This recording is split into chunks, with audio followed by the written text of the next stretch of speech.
Some people said they like the fireworks and the dynamite part. So for those people in the back, I want you to know I appreciate you. You feel me?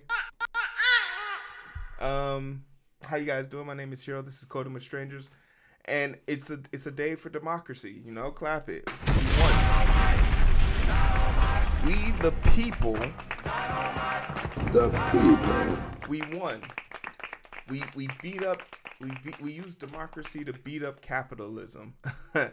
uh, I'm going to start off by saying I'm completely out of my depth.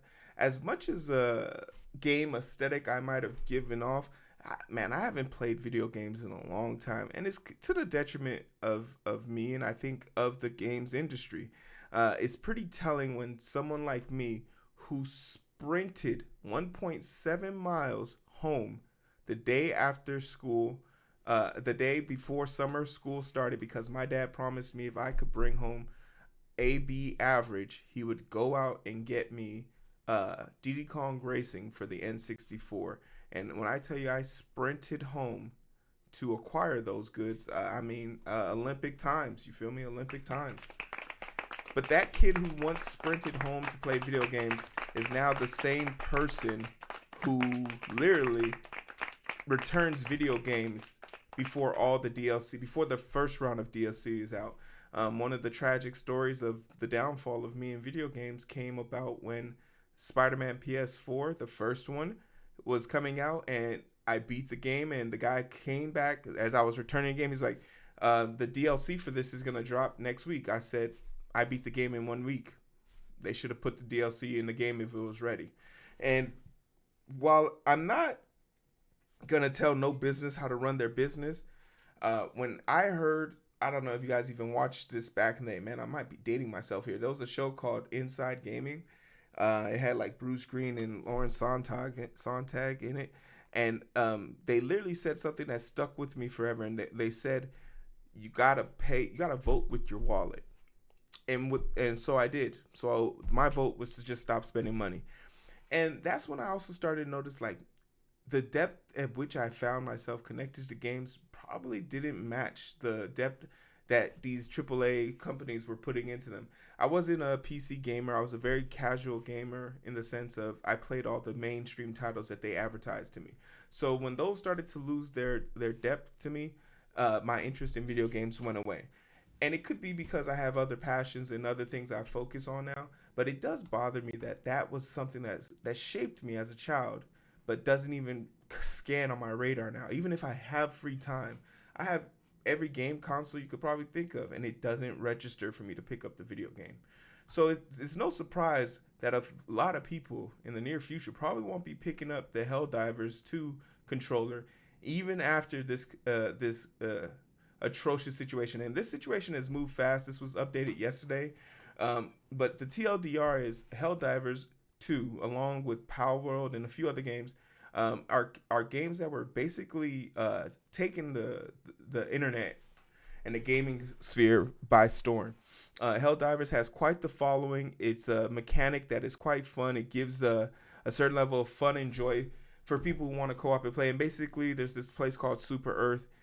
Sometimes there's bugs, sometimes there's robots, whatever. You and a squad will go in and try and liberate that section. And it's a cross-platform situation. So the work you're doing is helping someone else somewhere, someone else playing somewhere else. So it's all in good fun. It's big on the community. You feel me? It's big on the people. The people. It's big on the people. So the question is, why would you, why would you, as a publisher, Sony, and the developer Arrowhead, take such great will and publicity and all of these great things and do and shoot yourself in the foot? Why are you here?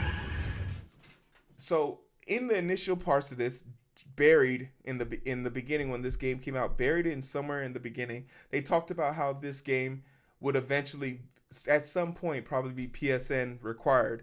But since that wasn't made apparent in the first 6 months, it's now been caught as people who bought this game have been caught off surprise or caught with basically is the equivalent to go fuck yourself, basically. And the reason why they feel like this is because Sony basically has made it that you need a PlayStation Network in order to play this game now. Before, you could play it anywhere, anytime, and do all that good stuff. You can't do that anymore. And the question is, why? The answer is greed. Because some executive needs to show a PlayStation conversion increase, and the biggest game in the world right now is not being used or utilized to make that check and balance work in his favor. So he made the instruction, they pushed it down, because in a sense this does nothing to better the program, to better the game. Sony's going to use a very cliche response. Oh, we're doing this for safety. Is this the same Sony that sent me $500 a few years back because they leaked all my information to some hackers? This can't be the same Sony saying this for safety when they've had 7 other major leaks since then. This is the same Sony that they can't get cheaters off of their own servers.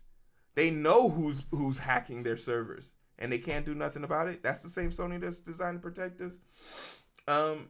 It's madness. It's greed, and they're paying for it. And luckily for the community, luckily for the people involved, they have this. You created a group of people and put a group of people into a situation where they would have the ability to defend and talk about their issues, and then you're surprised that same community turned around and started yelling at you when everyone found out that you were the issue, right? And it goes without saying that I 100% side with the players, but you don't need to read this article to know that Sony shit the bucket here. I think I missed that beat by a mile. What you do need to know though is this isn't the first time, and this is not the last time. And sort of with the sense and the movement of today's day and age in technology, where things are undercooked and overpushed, it makes me think about the reasons why I stopped playing games. And we talked about the first one, where it's just a DLC. Just give me a full game. You know what a great play, and I get it. People will pay the extra $5 here and there, and they'll continue to do it because it works. It absolutely works. Another thing that I wrote down that was just kind of crazy to me is just the amount of bugs that games that start off with. The amount of bugs that were in the first Watch Dogs and a lot of the Assassin's Creed. There's literally the reason why I couldn't get into Assassin's Creed. Watch Dogs wasn't so bad. I think the downgrade was a thing, but we'll talk about that. The bugs for Assassin's Creed is the reason why I couldn't get into it, to the point that it was so buggy I came up with the name Ass Creed, because there's no way something could be this bad and they're okay with it. But their objective is to get you to buy it up front, patch it up later. And that I feel like that just doesn't work. That's not fair. That's not a true assessment. I didn't pay you a down payment. I paid you up front, I didn't hit you with the IOU.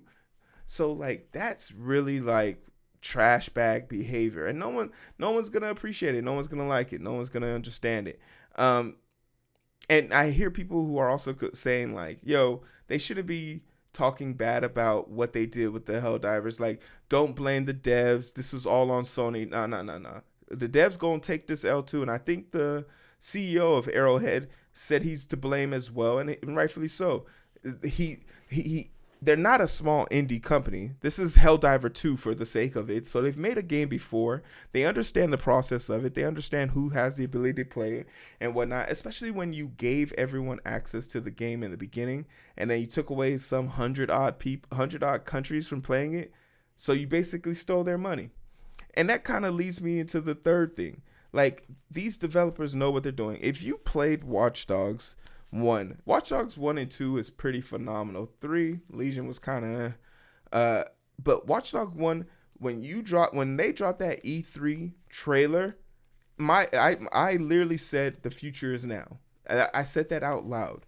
The future is now.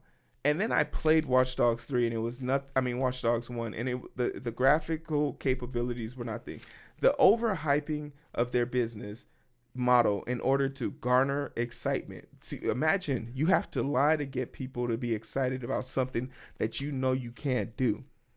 What is the expectation here? What is the thing? And you could talk about the microtransactions, the play to wins. These are all things that make it so much more annoying to invest yourself. But just not getting what you pay for has to be a deal breaker. And as a person who sits here now and I make things now from web dev, I've made a few games. I have a few games that I've made, and I think about what I want and how I define fun and how I can't look back fondly on my past gaming experience because of all the loopholes I had to jump through early on. I think literally when the gaming industry went into the 3D era, it took a sharp decline in